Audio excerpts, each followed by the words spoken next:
চলে আসলাম আপনাদের কাছে। আজকে সেই বিরিয়ানি আমাদের রান্নার জন্য সবকিছু রেডি হলো।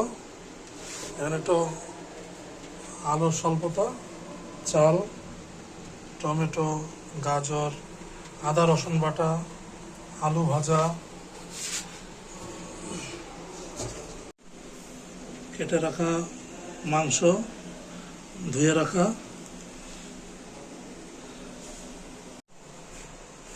বেরেস্তা আগের থেকে বেরেস্তাটা করে রাখা। একটু অগোছালো জায়গা, কিছু মনে করবেন না আপনারা। চুলায় কড়াই বসিয়ে দিলাম মিডিয়াম লো হিটে। কড়াই গরম হচ্ছে। হ্যাঁ, কড়াই মোটামুটি গরম হয়ে আসছে।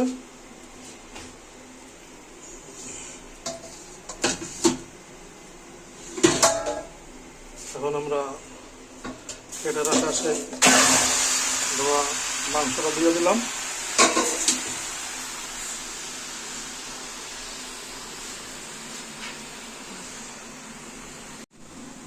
কিছু আস্ত মশলা,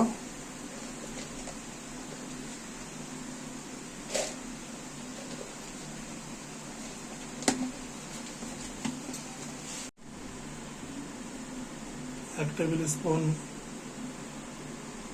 আদা রসুন পেস্ট,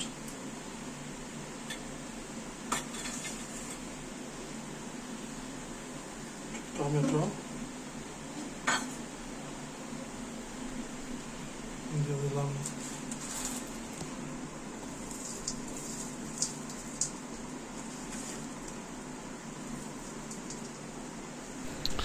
এবার দিয়ে দিলাম আগের থেকে ভেজে রাখা বেরেস্তা।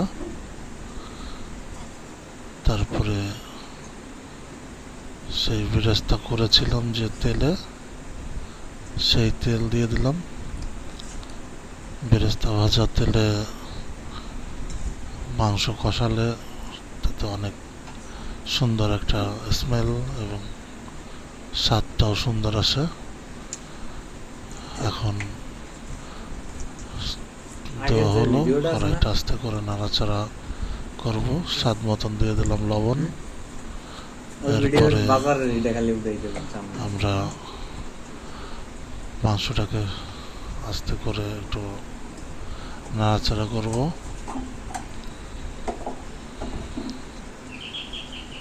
দিলাম শুকনা মরিচ। শুকনা মরিচের গুঁড়ো দেওয়ার পরে আবার একটু ভালোভাবে নাড়িয়ে দেব।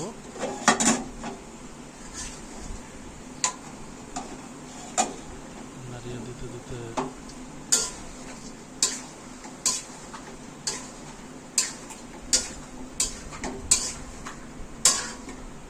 এখন আমরা দেব হলো সেই বিরিয়ানি মশলা। কারণ কষানোর সময় বিরিয়ানি মশলাটা দিলে ভালো সেন্ট আসবে। আপনারা বিরিয়ানি মশলাটা কষানোর সময় দেবেন। এই কষানোর সময় বিরিয়ানি মশলাটা দিলে বিরিয়ানির একটা কালার, সেই কালারটা চলে আসবে মাংসতে। আর এই মাংসতে সেই কালার আসলেই বিরিয়ানির কালারেই অনেকটা স্বাদের কাছাকাছি চলে যায়। যে এখন আমরা প্যাকেটের অর্ধেকের বেশি বিরিয়ানি মশলা দিয়ে দিলাম। বিরিয়ানি মশলা দিয়ে আবার একটু ভালোভাবে নেড়ে চেড়ে আমরা এটাকে রান্না করতে থাকবো। রান্নার পাশাপাশি পাশে রান্নার জন্য পানি গরম দেওয়া আছে, দেখতে পাচ্ছেন। ভালোভাবে একটু কষিয়ে নিই। কষাতে কষাতে আশপাশের সব কিছু একটু কেটে দিয়ে দিলাম। আবার রান্নাটা কন্টিনিউ করতেছি। নতুন হাতের রান্না কেমন হয় জানি না। মশলা বাটা পানি দিয়ে দিলাম। এবার স্বাদ মতন আর একটু লবণ বাড়িয়ে দিলাম। আপনাদের প্রয়োজন মতন একটু লবণ কম বেশি বাড়িয়ে নেবেন। আমি কিন্তু এখানে কোনো কাঁচামরিচ ব্যবহার করি নাই, কারণ আমি শুকনো মরিচের গুঁড়ো দিয়েছি।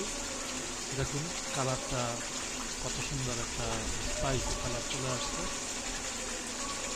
এতে অনেক মজার একটা বিষয়, গন্ধটাও খুব ভালো আসছে।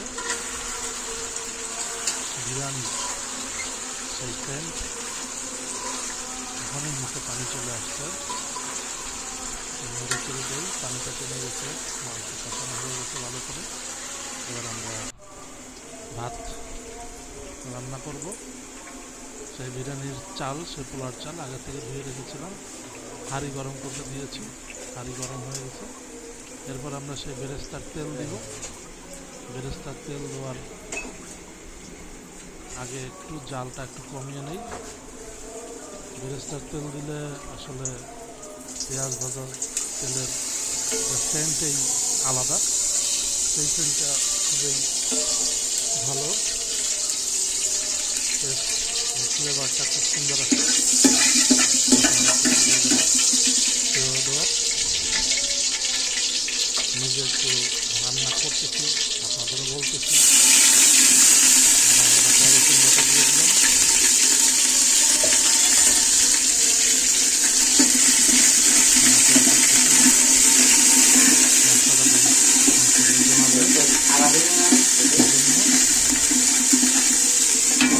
দিয়ে দিলাম,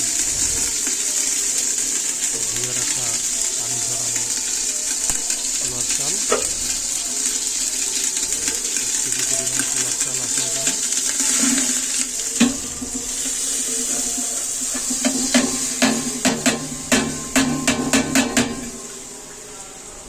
পোলার চালটা দিয়ে এবার ভালোভাবে একটু নেড়ে করে দিচ্ছি, নিচে না হয়ে যায়।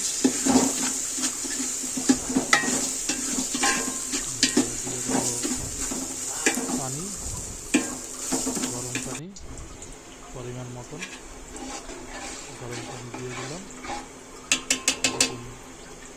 কুক হোক, রান্না হলে তারপরে ঢাকনা দিয়ে ঢেকে দিলাম। চালটা অনেকটা ফুটে গেছে, দিয়ে দিচ্ছি একটু কেওড়া জল, ফ্লেভারটা সুন্দর আসার জন্য। কেওড়া জল শুধু বিরিয়ানিতে না, পোলাওতে, বিরিয়ানিতে ছাড়াও অন্যান্য কাজে ব্যবহৃত হয়। আপনারা ইউটিউবে চাল দিয়ে দেখবেন, অনেক উপকারিতা আছে। সেই কষানো রাখা মাংসটা দিয়ে ভালোভাবে নেড়ে চেড়ে এই মুহূর্তে দিয়ে দিলাম একটু গাজর কুচি, দেখতে খুব সুন্দর আসবে সেজন্য। এরপরে দিয়ে দিলাম বেরেস্তা, গাজর বেরেস্তা কুচি দিয়ে দেওয়ার পরে সুন্দরভাবে ঢেকে রাখবো। দিয়ে দেবো সিদ্ধ আলু, দিয়ে দিছি। আমার কাছে ঘি নেই তাই ঘি দিতে পারলাম না। চুলার আঁচটা একেবারে লো করে দমের মতন করে রেখে দেবো 15 মিনিট। 15 মিনিট পরে ফিরে আসলাম। দেখুন কত সুন্দর আমার চিকেন বিরিয়ানিটা রেডি। পরিবেশনের পালা। দেখুন কত সুন্দর, একেবারে ঝরঝরা, পারফেক্ট। আপনারা বলবেন কেমন হয়েছে দেখতে। খেতে তো অনেক মজাই হয়েছে আমার কাছে লাগছে। মাংসটা ভেঙে যায় নাই, খুব সুন্দর আছে আস্থা। দেখুন কত সুন্দর সিদ্ধ হয়েছে। ধন্যবাদ সবাইকে, সঙ্গে থাকবেন।